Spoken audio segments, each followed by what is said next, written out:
demonstrate our resolute commitment to ensure that our financial system remains strong and that depositors' savings remain safe. First Republic Bank is not the first canary in the mine, but there are canaries that are now feed up, and those include things like Silicon Valley Bank, Signature Bank, and lots of worry about Credit Suisse, a storied financial institution. In a market, all prophecies are self-fulfilling.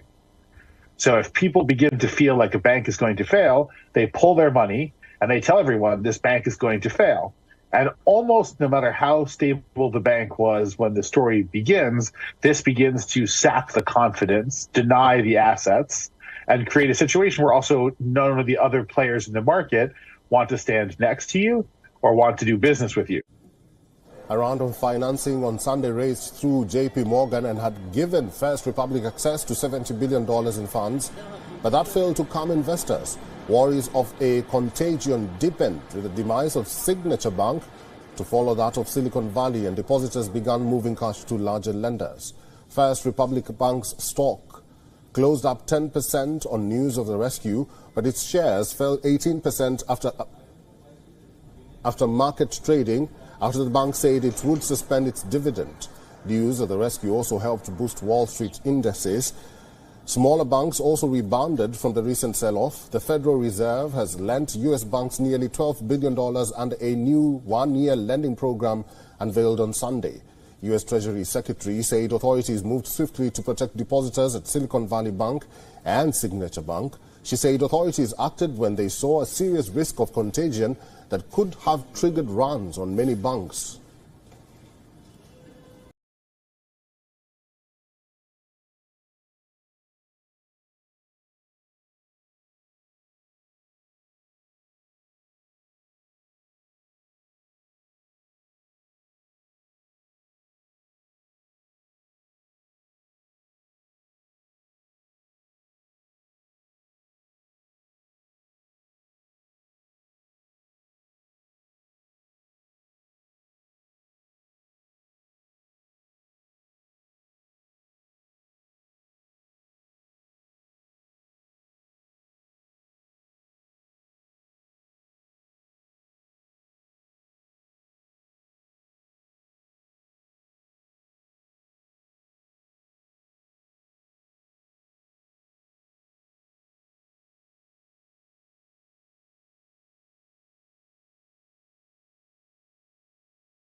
All right. A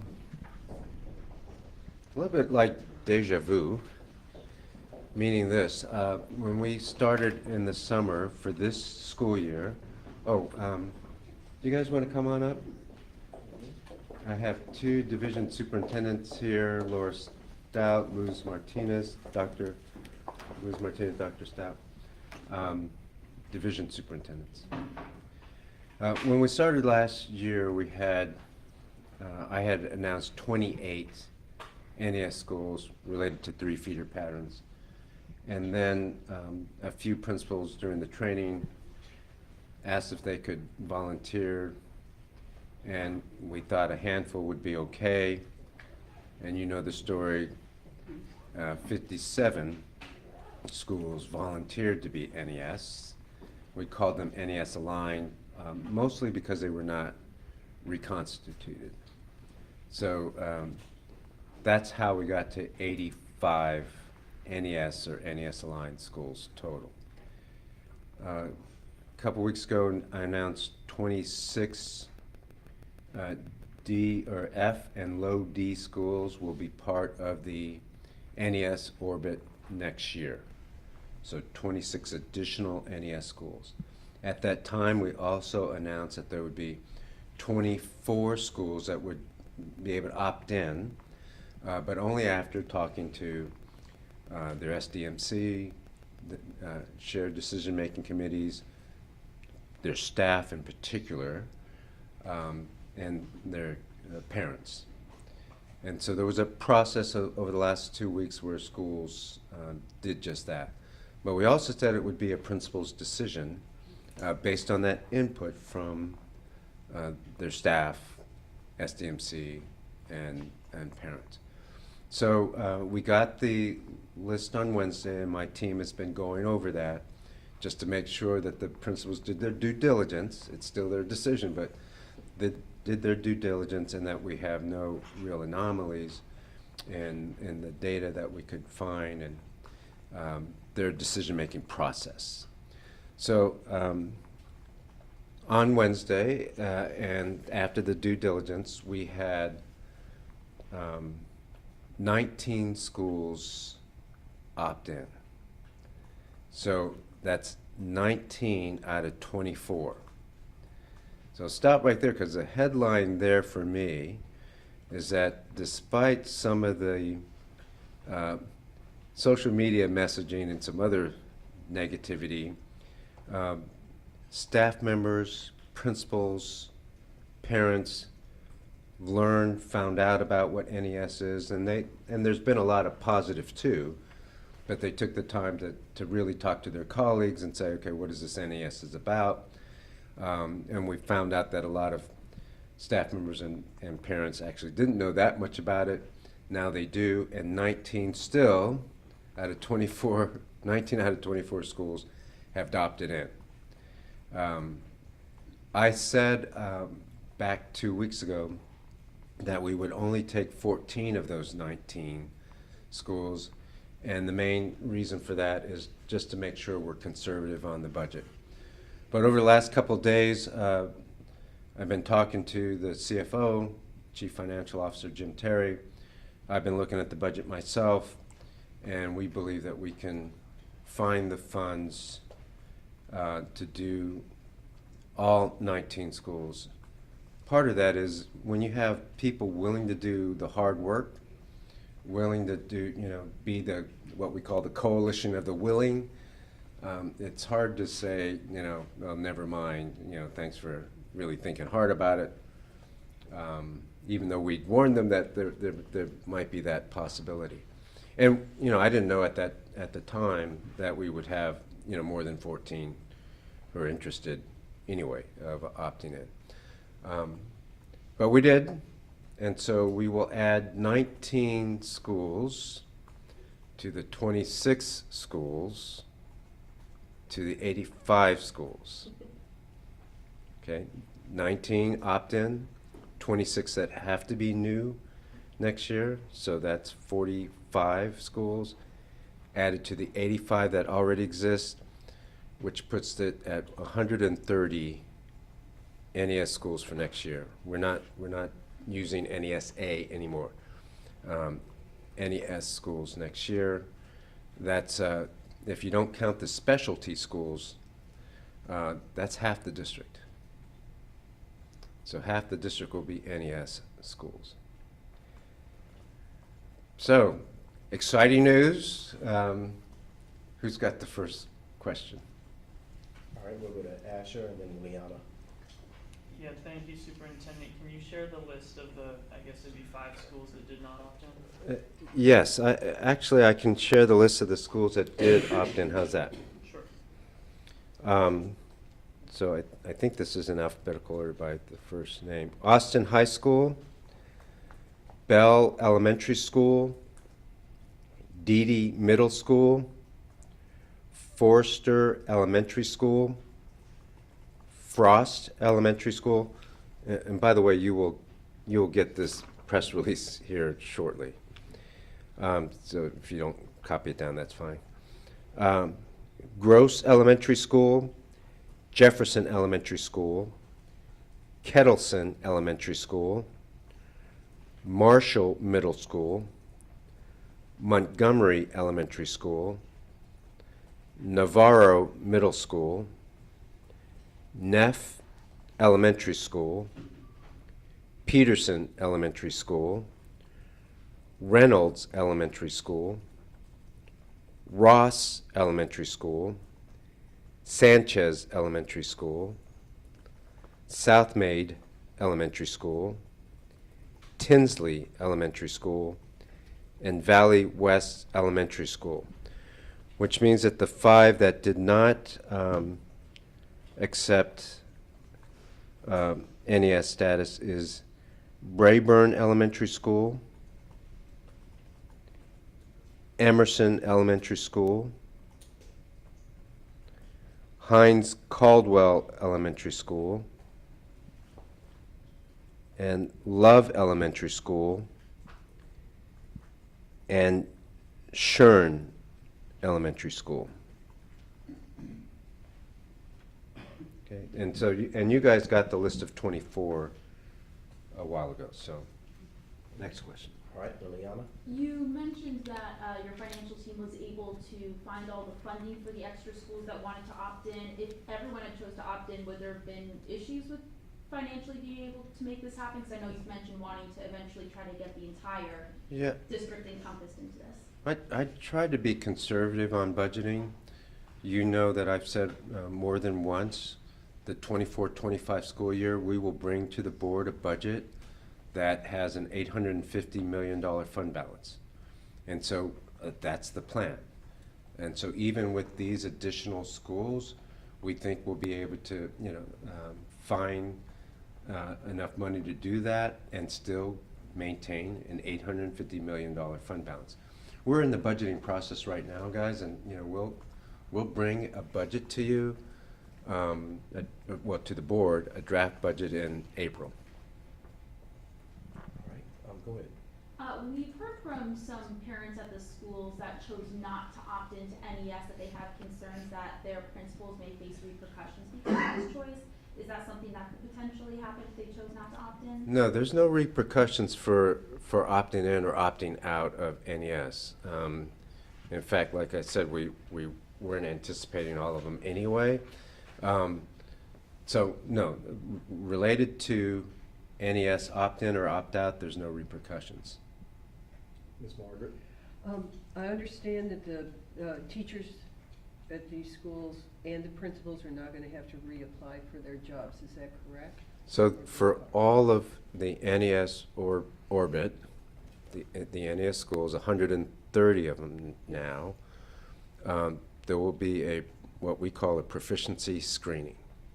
That's not the same as you worded it, so I want to be careful about that. What is the proficiency screening? So we're going to look at, first of all, they have to raise their hand and say, I want to remain, or if you're outside the orbit, you have to say, I want to teach in the NES school.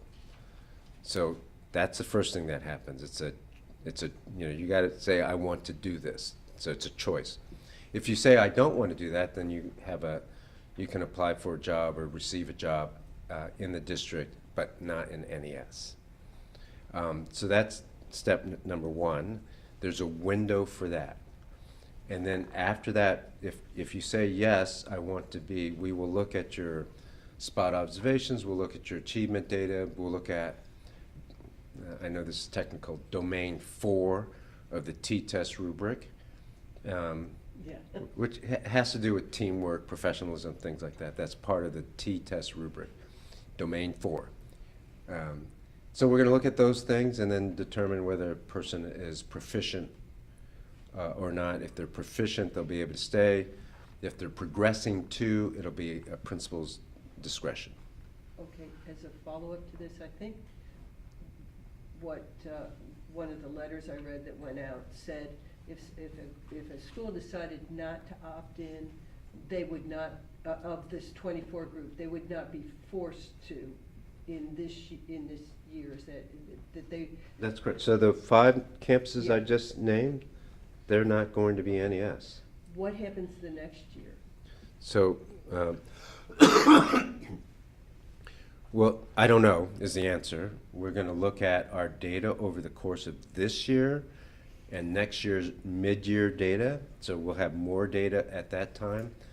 And then we'll make a determination as to how many schools have to be NES or not. You remember, I've said that the vision for the district is to have 150 NES schools by the 26-27 school year. So we're well ahead of that. We have 2 years to add 20 more schools. But that's, that's ballpark figures, so we'll see what happens. But one step at a time. I think we just added 19 and 26, so let's do that this year. Stephen? Yes. Do you have evidence currently or anecdotal evidence to speak to benefits coming out of NES? Any student success stories, staff success stories? Yeah, thanks for asking. And I'll say a couple things. One, by way of preamble, I'm very careful with data. Whether they're high or low, 1 year does not a trend make. So even if they were bad, I would say, look, guys, it's early days yet. So our NWEA map assessment data is very good, especially with the NES schools. NES did significantly better than the non-NES. One set of data, okay? So what else can we look at? We can look at the quality of instruction in those schools, and there's no question there too that the spot observations, the quality of instruction is higher in the NES schools than the non-NES schools. We can look at discipline data.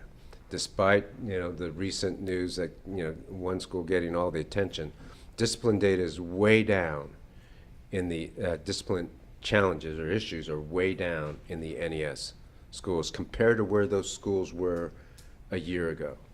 I think you already see that among the education, the educators in the district, there's a positive view of NES. That's why 19 of 24 schools, principals and their staff, because if you look at the staff, the majority of the staff in those schools said yes, they wanted to be in it.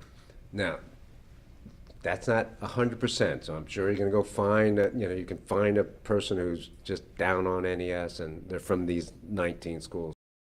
The majority of the teachers said yes. So that's the sort of data I look at, and I've been in the schools. I mean, most recently with the Commissioner of Education, as you know, he's seen a lot of schools in his time, and these are some of the best he's seen. I've seen a lot of schools in my time, and the culture, the attitude of both the kids and the staff is very strong. Do we have a ways to go? Yes. Okay, so don't quote me as saying we're done and let's just celebrate and everything's fine. Well, as a follow-up to that, I mean, you said we can find one person who's down at NES. There are many. There's been a lot of teacher turnover at some of these schools.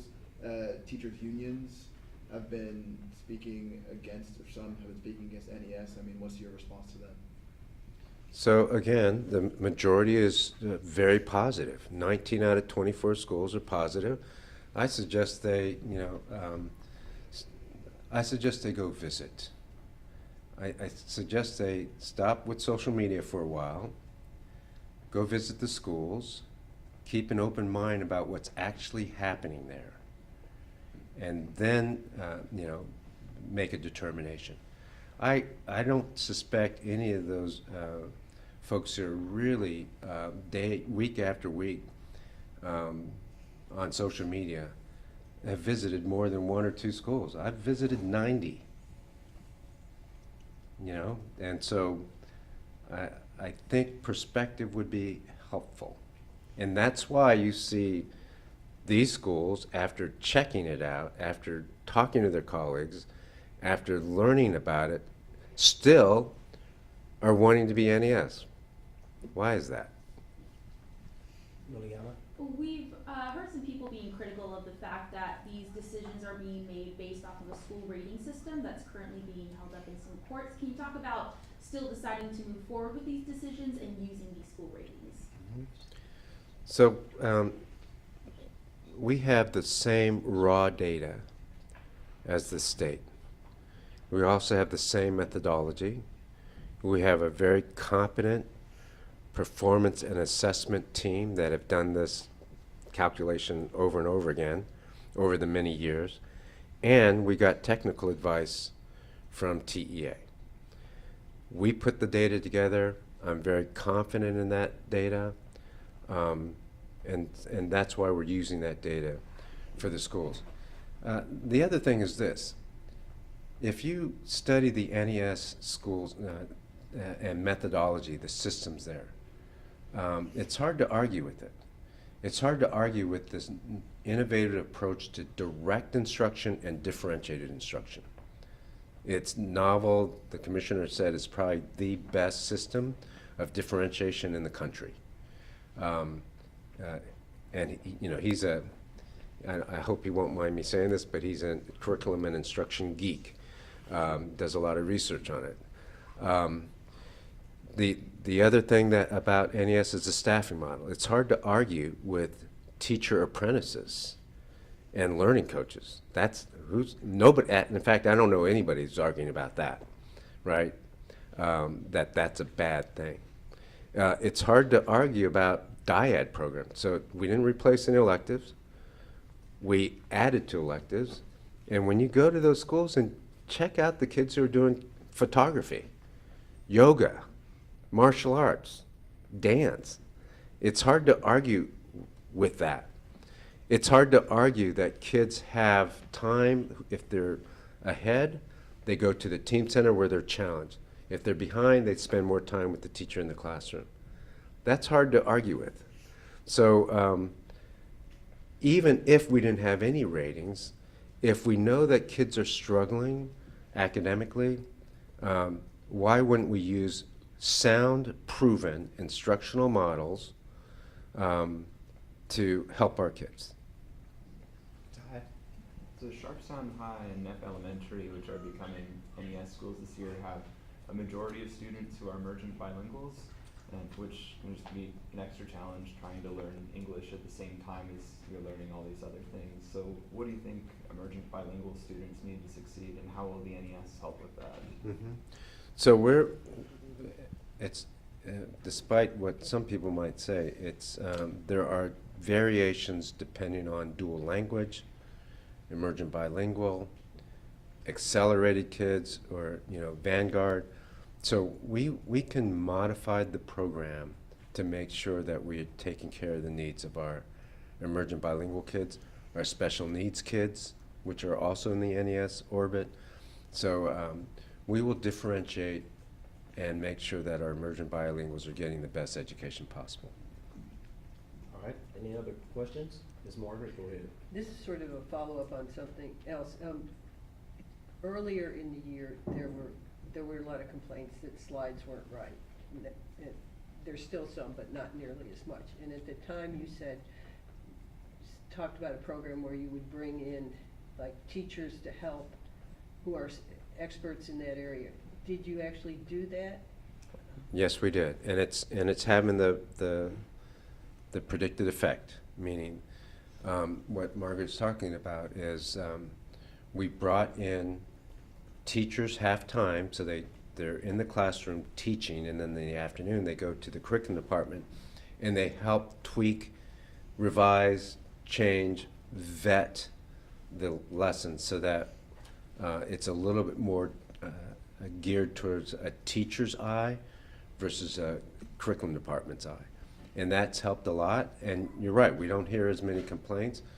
Look, it's a big district. There's lots of curriculum. There's lots of documents every day, 4 differentiated assignments. So are there going to be mistakes? Yes, there are. Those have become fewer and fewer, and next year, fewer still. All right, any other questions? We're good. Go ahead, Stephen. I just didn't want to assume this. So every school that's part of NES now was a school that was rated with, what, a D or an F? No. When we started, there were 28 schools in 3 feeder patterns. And predominantly in those feeder patterns, yes, they were D and F campuses. But those 3 feeder patterns, that's the original 28, had some schools that had B or C rated campuses.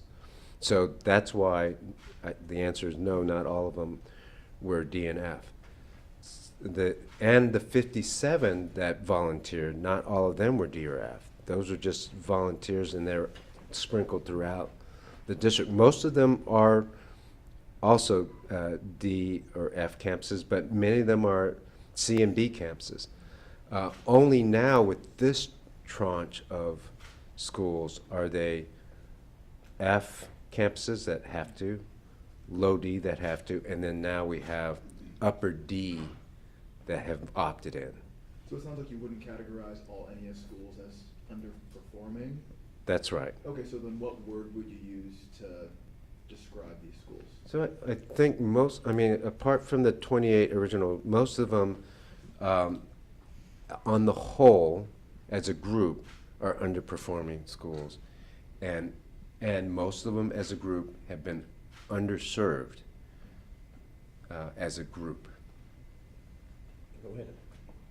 Yeah, I think you've heard me ask a similar version of this question before, but with 5 more than 14 schools joining the NES system, that probably, if it's consistent with past this current year, probably adds at least 5 to 10 million to the budget. Yeah, so probably about 6 million. About 6 million. What cuts are we looking at to offset that? Yeah, so that's I can't give you the real detail because we're in the budget process right now, and you know it's a $2.2 billion budget, so 6 million is a lot of money. I mean, if you found it on the ground, you'd pick it up. But it can be handled in a budget this size if we're very efficient in our use of our dollars, and so you'll see that in the draft budget that we put out for the board in April. All right, I think that is all we have for questions right now. Everybody's good? All right. All right. Thanks, guys. And you'll get this document from Leela. Thank you, guys. Thank you. Refer to you somewhere. Yeah, y'all are off the hook.